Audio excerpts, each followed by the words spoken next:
ghost in the wire, I'm the digital fire, taking this whole crooked system up higher. Whoop, that trick, yeah, the mainframe's mine now. Not a single trace and they won't find how. He's in the system, never fails. He won't be missed. Undercover fallout's the final twist.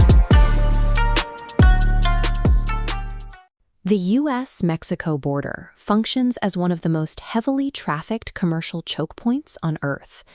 The illicit trade crossing it is not controlled by a single, monolithic cartel. Law enforcement is actually fighting a highly decentralized, constantly shifting shadow economy. Mapping this world reveals a chaotic web rather than a corporate ladder. Transnational cartels control the major smuggling corridors. Domestic prison gangs provide local muscle, and ad hoc independent smugglers actually move the product. These overlapping groups operate right under the nose of authorities, generating billions of dollars in revenue every single year. To understand how this highly adaptable criminal ecosystem survives, we have to look past the physical border wall and start following their balance sheets. Human smuggling operates as one of the primary revenue engines driving this economy. Migrants typically choose between two services: cheap, pay-as-you-go independent guides for short segments, or formal, all-inclusive networks that charge massive premium fees for the entire journey. This chart shows the estimated annual revenue from human smuggling originating just from the Northern Triangle. In a single year, that specific illicit market generates anywhere from $200 million to $2.3 billion. Within that massive economy, there is a specific non-negotiable tax called the piso. This transit fee is levied on every single migrant, and this chart highlights how the piso alone extracts an estimated $30 million to $180 million directly out of the broader smuggling revenue. That tax flows directly to apex predators like the Gulf Cartel. These heavyweights don't necessarily execute the ground-level smuggling themselves. They use their power to control the physical territory and enforce the collection of the piso. At the highest levels, these cartels operate like rogue governments, levying mandatory transit taxes on anyone passing through their territory. This dynamic makes border cities like El Paso, Texas, incredibly valuable. It acts as ground zero for new organizations tapping into this localized economy. Recently, a Venezuelan game called Tren de Aragua has entered the picture. You can think of them as a highly aggressive foreign startup, violently muscling their way into established human smuggling and extortion markets. Their expansion tactics are brutal and highly localized.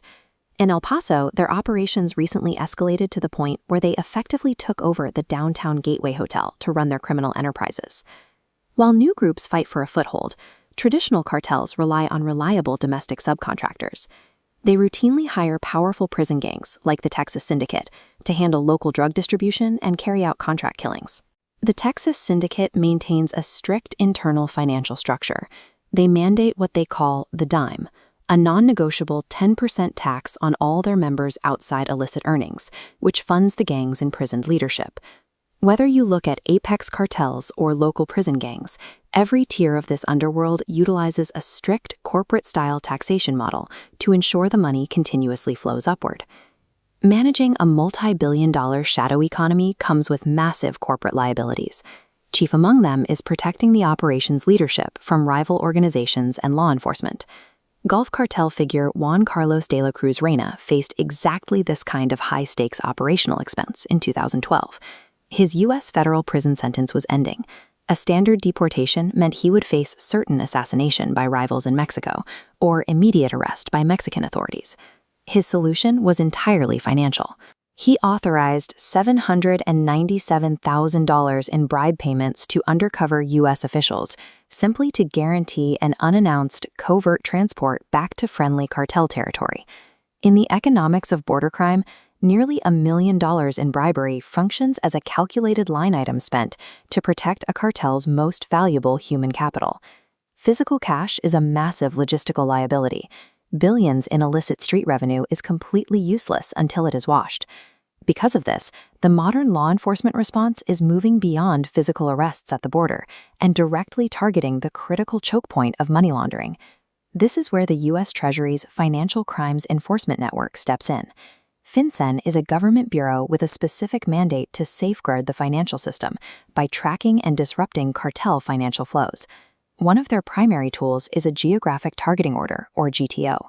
This is essentially a financial net cast over 30 highly specific border zip codes across Texas and California. The GTO uses an incredibly aggressive mechanism. It forces local money services businesses, like the one shown here, to report any cash transaction over $200. By dropping that reporting threshold to just $200, the government paralyzes the cartel's ability to anonymously funnel their billions in illicit street cash back into the legitimate global market. Over the last 15 years, the core threat has evolved. Rigid, traditional drug cartels fractured into decentralized smuggling networks, while opportunistic foreign startups violently carve out new territories. Law enforcement has been forced to adapt right alongside them.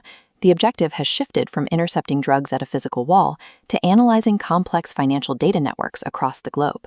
To dismantle a multi-billion-dollar criminal economy, the forensic accountant has become the most lethal asset in the government's arsenal.